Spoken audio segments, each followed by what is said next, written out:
Voy a darle la bienvenida al doctor Luis Lamas Puccio y al doctor Eduardo Herrera, que además es director ejecutivo del Consejo Privado Anticorrupción. Buenas noches a ambos. Bienvenido, doctor Herrera, y bienvenido, doctor Lamas Puccio.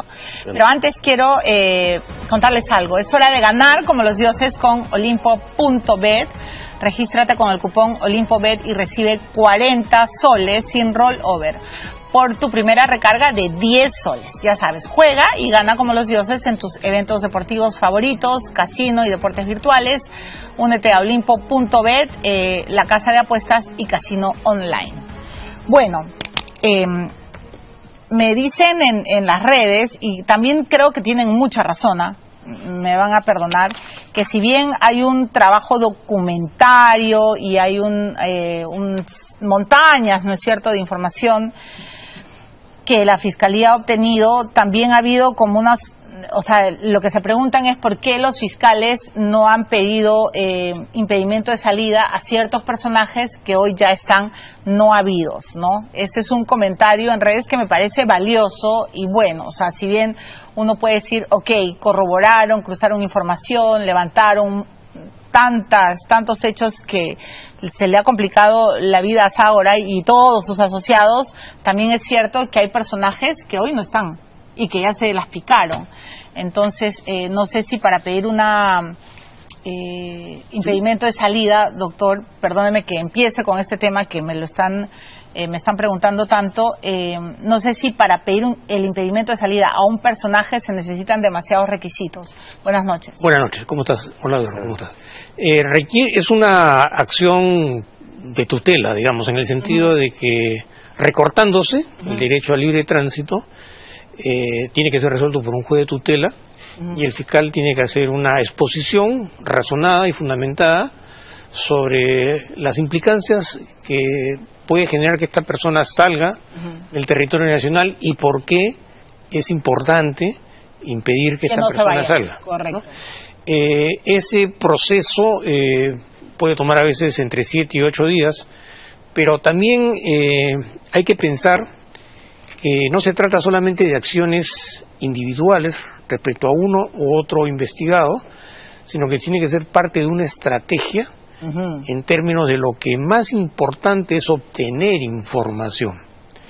Y como el escenario está estratificado respecto a diferentes niveles de participación, hay aspectos que son importantes, que son prioritarios, sobre los cuales, digamos, se va a generar todas las acciones a futuro. O sea, qué interesante, porque igual si tú dictas mucha detención, mucho impedimento de salida, puedes alertar y se puede, digamos, lo que tú estás buscando se puede enturbiar, salpicar, algo así. Yo creo que hay prioridades, ¿ya? ¿no? En el sentido de que si no se hace ahora no se va a poder hacer después. Y cada acción de la Fiscalía tiene un peso y un valor en un momento determinado, pero siempre pensando que es parte de una estrategia que tiene objetivos a mediano o largo plazo. ¿Por qué? Porque estás en el ámbito de la investigación, estás investigando. Entonces, la investigación implica obtener todo tipo de información, aplicando medidas de coerción, y además porque la privación de la libertad es un acto particularmente simbólico. Sí, claro. De lo que va a significar para los otros que están siendo investigados y que no tienen en un primer momento relevancia, negarse a colaborar. Ahora, doctor Herrera, me queda claro que Ságora jamás imaginó que la iban a detener, porque ella llega en un vuelo comercial, ¿no es cierto? Viene a cumplir con sus obligaciones frente a la Fiscalía, no sabe todo el cúmulo de información que se ha obtenido para ponerla contra las cuerdas. Claro. Buenas noches. Buenas noches, bienvenido. Yo creo que es importante explicar a las personas por qué la Fiscalía cambia de aparentemente una estrategia, porque parecía que está en un acuerdo de colaboración, un preacuerdo, si no me equivoco, y después la detiene. ¿Por qué digo esto? Porque es importante mantener arriba el Instituto de la Colaboración Eficaz, para que la población no pueda decir, la traicionaron, porque podría caber esa bola picando. Lo que tiene que hacer la Fiscalía es que cambiemos por este sentido. Porque mintió, sí, mintió, entonces cambió la situación y hemos tenido que detenerla, ¿no?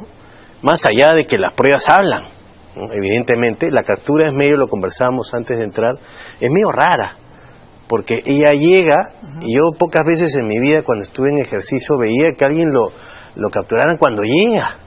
Usualmente es cuando está acá o se va a ir. Entonces ahí hay muchas cosas que hay que ver, qué es lo que pasó detrás de cámaras, y yo creo que la Fiscalía le haría bien para mostrarle al pueblo. Dar una explicación de todo lo que ha ocurrido. Claro, okay. Para además mirar la estrategia de la Fiscalía. Las personas tienen que empezar a entender por qué suceden las cosas en el sistema de justicia, para que entiendan y se pueda comprender mejor la actividad de un magistrado. Hablamos también con el doctor Lamas antes, ¿por qué le ponen 30 meses? Las personas pueden decir, es demasiado. Y él me explica, pues claro, no, hay un sentido de poner estos 30 meses. ¿Por qué 30 meses? Porque la investigación preparatoria, que es la antesala de la acusación, puede tener un máximo hasta de 3 años, en el entendido de que durante esos 36 meses la Fiscalía tiene que agotar todas sus posibilidades en el plano de la investigación, consolidar su proyecto putativo o imputativo y a partir de ahí centrar una acusación fiscal, porque tampoco no hay que perder perspectiva que esto es la antesala del juicio. Después de la detención preventiva o de la investigación preparatoria va a venir la acusación, que es donde realmente se va a jugar el primer gran partido, digamos, del proceso antes de entrar al juicio. Pero hay quienes dicen, sobre todo los abogados de los sospechosos, dicen que una prisión preventiva no tiene que significar un adelanto de pena. O sea, que ¿por qué no siguen el debido proceso en libertad? Lo que pasa es que depende pues de la actitud que asuma cada investigado frente al proceso. Porque entendemos que lo lógico sería que todos colaboraran. Y si todos colaboraran no existiría pues la prisión preventiva. Lo que pasa es que no colaboran, o engañan, calculan, planifican, omiten o se escapan.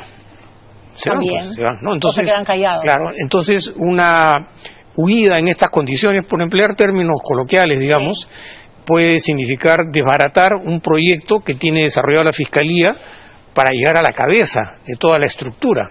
Entonces no perdamos perspectiva que Sada Goray o Mauricio o otras personas son, digamos, mandos intermedios o serían mandos intermedios, y hacia eso lo que pasa es que la Fiscalía en este momento no puede hacer público esa forma de entender las cosas, porque eso es parte pues, justamente de su labor que ellos desarrollan. Pero claro, los periodistas lo tenemos claro, o sea, este es el caso que atañe directamente a Pedro Castillo, y él por algo ha dicho, no quiero hablar, no sé nada, y Heiner Alvarado nos hace creer que él era pues una mansa paloma y que Salatiel Marrufo hizo lo que quiso a sus espaldas, ¿no? Tenemos una ayuda memoria, un Memorex que ha preparado Quique Montenegro y que me gustaría que los abogados también den su opinión. Aquí está. Se resuelve declarar fundado el requerimiento de prisión preventiva formulada contra los investigados Sada Angélica Goray Chong, Jorge Mauricio Fernandini Arburú, por el plazo de 30 meses.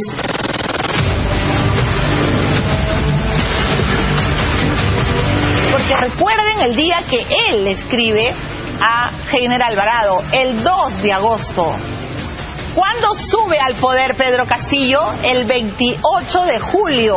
Luego de 5 horas de lectura de alegatos, el juez Raúl Justiniano concluyó que Sada Goray, Mauricio Fernandini, los exfuncionarios Pedro Arroyo y Roger Gavidia sí cumplen con el peligro procesal para que se dictara 30 meses de prisión preventiva en su contra. Disponer el internamiento de los investigados en el establecimiento correspondiente de acuerdo a las normativas internas del INPE. El juez determinó que en todos los casos hay graves elementos que vinculan a los investigados con los delitos en el escándalo de corrupción del Ministerio de Vivienda. También señala que la pena a imponer superaría los 4 años. En el caso de Sada Goray y Mauricio Fernandini, concluye que no hay arraigo laboral ni domiciliario. Existe peligro de fuga y obstaculización de la justicia. Todos los investigados cumplen con el tema del peligro procesal para que se dicte en su contra los mandatos de prisión preventiva. está probado que en el caso de Sada Goray, su empresa Marca Group ganó contratos a inicios y durante todo el gobierno de Pedro Castillo, gracias a millonarios sobornos y al copamiento del Ministerio de Vivienda, que se cocinaban en las escuelitas y las asesorías del periodista, hasta en la misma casa de la empresaria. Había tenido reuniones previas, es más, había tenido capacitaciones en los dos casos en el domicilio de la señora Goray, y también había tenido capacitación por parte del investigado Fernandini en la medida de cómo enfrentar a la prensa. También habría concertado en promover una entrevista. ¿Entrevistó o no al gerente? A Forero. Lo entrevistó. Y hemos encontrado la entrevista. Le doy la bienvenida al señor José Carlos Forero, gerente general del fondo Mi Vivienda.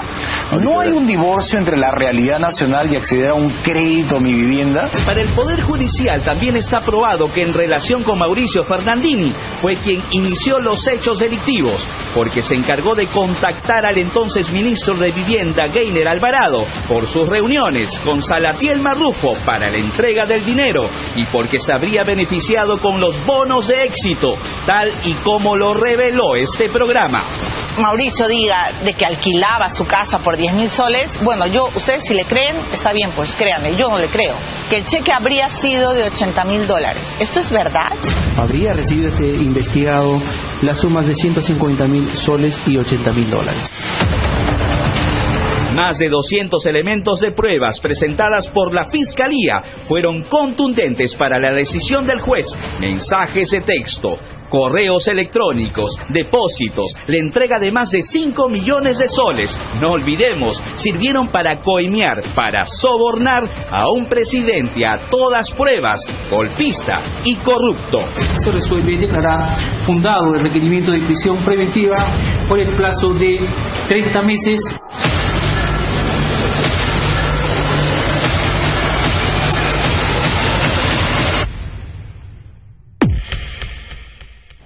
Claro, pero esta es la arista, digamos, más mediática, ¿no?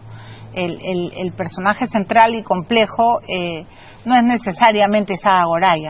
O sea, no sé si estaré apuntando bien, pero yo desde que empecé este caso creo que hay alguien más grande arriba que ha usado, no sé si recién hoy, o en el gobierno de Castillo, pero creo que antes también puede haber usado a Sada. No por gusto Sada sabía todo el tejimaneje del Fondo Mi Vivienda, y eso no lo aprendes, doctor Lamas Puccio, en un mes ni en 2 días de iniciado un gobierno. Es más, José Carlos Forero, que es el gerente del Fondo Mi Vivienda y que hoy se fue del país, ya se fue, no ha habido, sabe Dios a dónde estará paseando, dónde se estará escondiendo, da una clase sistemática como de maestría a los que ella decide que van a entrar. Entonces, yo no concibo que una empresaria que no sabe nada y que sea solo una esforzada inmobiliaria sea tan capaz de saber toda la estrategia que hay en el ministerio, pero en mi percepción no es que empezó recién ahora, sino que está arrastrando otros gobiernos. No sé si me dejo entender. Sí, claro, o sea, Sada Goray sería el elemento operativo de esta organización más grande, creo. Ahora, no sé si estaré apuntando bien. Yo te lo explico de la siguiente manera, ¿no? La única manera de participar en la comisión de un delito son de 3 formas. El que instiga, el que es cómplice, el que es autor. El que instiga está atrás.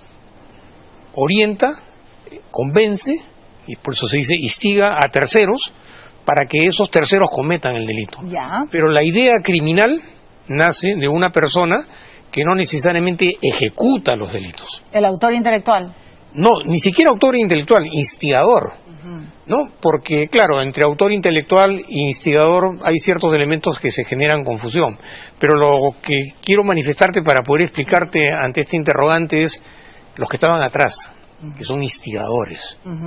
Después vienen los cómplices, que son los que ayudan a los autores a cometer el delito.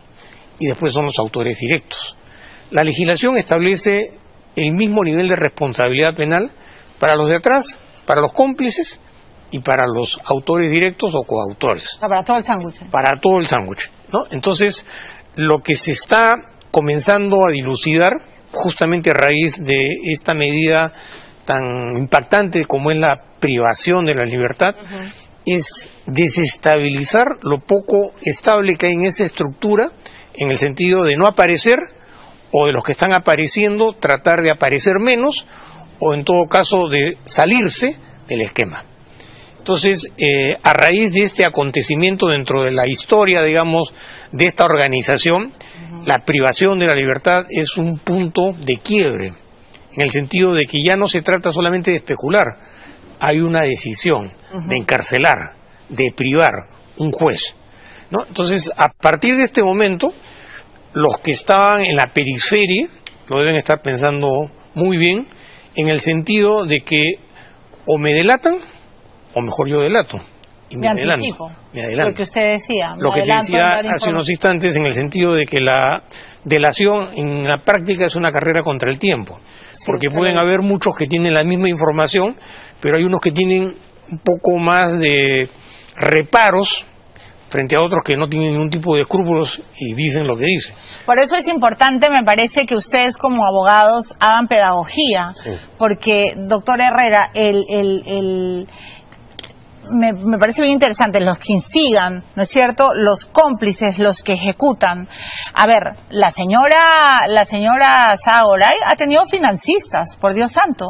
Sí. Le han dado plata, contante y sonante. Hay algunos ya que fueron a la fiscalía, ¿no es cierto? Fernando Pasos es uno, ya estuvo en la fiscalía, no sabemos qué ha declarado, me encantaría tener todas sus declaraciones, no sé si es parte de una carpeta reservada o no. Martín Montoya le dio una casa, la casa que le dieron a Salatiel Marrufo, y ahora él está en España. Se habla de Patricia Tizón, que también sería muy amiga de Sada Goray. Me dejo entender, se hablan de empresarios, de una rama de empresarios que siempre han estado metidos en el terreno inmobiliario y de grandes inmobiliarias. A mí hasta ahora de verdad me hace demasiado ruido el contrato de Centenario, pero luego la gente me dice, pero así es, Mili, ¿de qué te asombras? Y yo digo, ¿cómo que así es? Y usted es el director ejecutivo del Consejo Privado Anticorrupción. De verdad esas respuestas los miro y digo, ¿qué? ¿Así es la vida? ¿Así es el Perú? Sí, así es. Ay, si tú vieras, si tú leyeras todos los contratos, entonces, ¿en dónde estamos? Claro. En la tierra de nadie. No, hemos normalizado, ¿no?, la corrupción, sin duda alguna. La hemos hecho parte de nuestras vidas, la toleramos, somos cómplices, activos o pasivos. Las mafias funcionan de una forma como el mercurio, ¿no? Cuando uno toca el mercurio se abre. Correcto. Y después se vuelve a replegar. Y esto va de manera silente, enquistado en las organizaciones. Y esto es lo que ha pasado en el sector vivienda. Esto es un caso, pero la mafia sigue. Se repliega un ratito, hay mucha chilla, mejor me quito. Pero están ahí. Pero y vuelvo. Y vuelvo. Así funciona la mafia. Entonces, nosotros se ha quebrado un caso. Pero lo que está pasando al día de hoy con algunas empresas como las chinas, por ejemplo, los consorcios, lo que está pasando en el Congreso con el Policlínico, etcétera, etcétera, nos hablan de que el tema es mucho más grande, que no se destruye con este caso. Y ahí la pregunta es, ¿qué hemos aprendido? Aparentemente nada, porque después del Club de la Construcción y de todo lo de Odebrecht han seguido con lo mismo. Tengo que ir a la pausa, pero me voy a quedar con este concepto que usted ha dicho.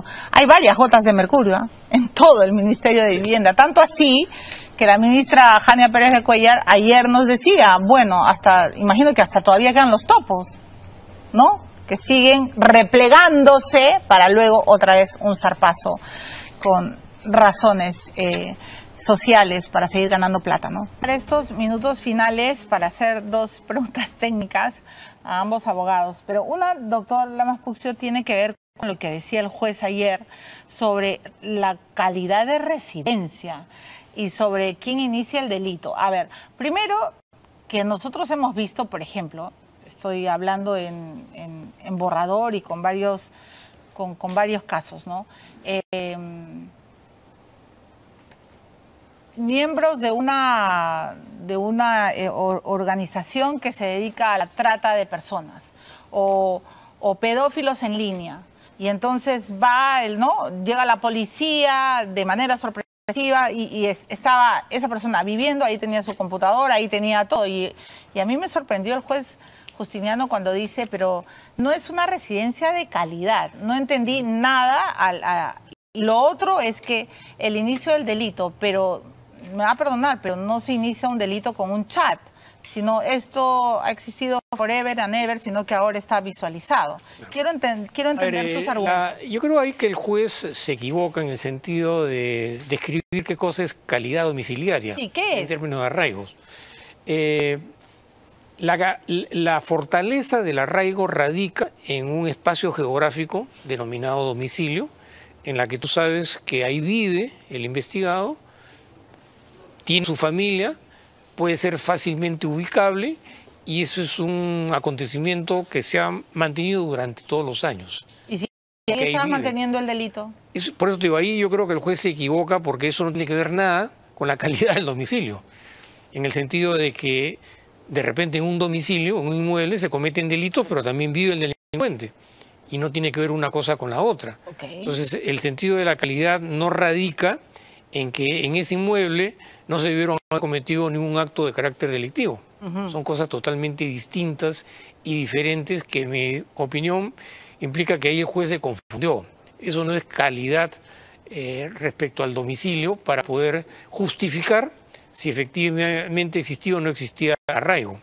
Y en cuanto a la otra parte, es que no es que esto se inicia con la intervención del señor Fernandini, en los términos como se conoce, que si bien es cierto, mediáticamente puede ser tomado en consideración, pero esto es un proceso, es una investigación, es una actividad meramente justiciera dentro de los parámetros que establecen las leyes.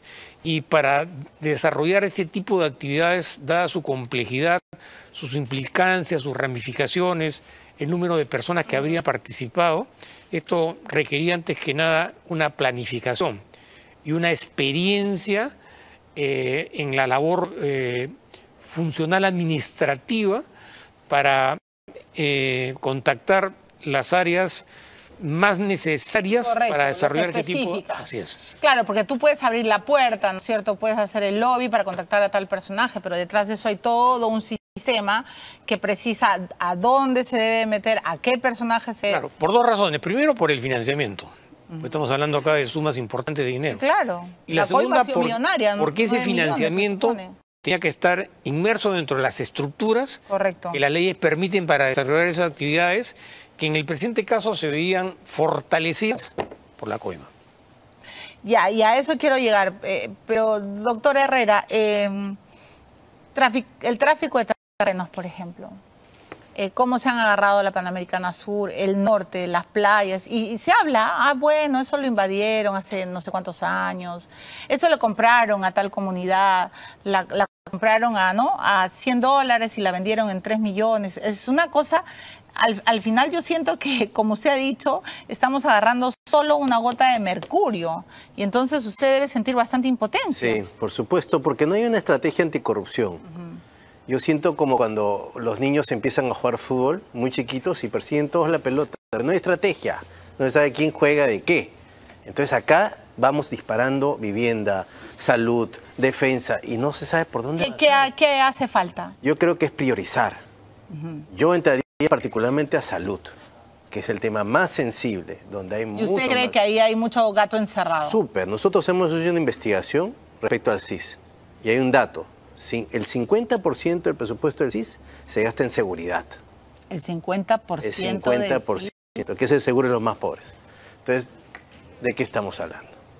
De que hay unos arreglos... alucinantes. ¿Para qué necesita el CIS seguridad? No, tengo que volver a convocarlo para hablar de ese tema. Hay millones de cosas así. Y en salud yo también creo que hay mucho pericote. Por supuesto, porque es lo que más quieren las personas. Detrás de las ropas médicas, en fin. Lo que está pasando en el salud ahorita. Correcto, ya. Entonces, bienvenido la próxima semana, doctor Herrera. Muchas gracias, doctor Lamas Puccio, por regresar al programa. Y vamos a ver, ¿no?, cómo se decanta todo este caso que tiene a muchas más pitas que se empiezan a jalar, y ojalá no se terminen todos yendo del país, ¿no?, o fugando como algunos ya lo hicieron.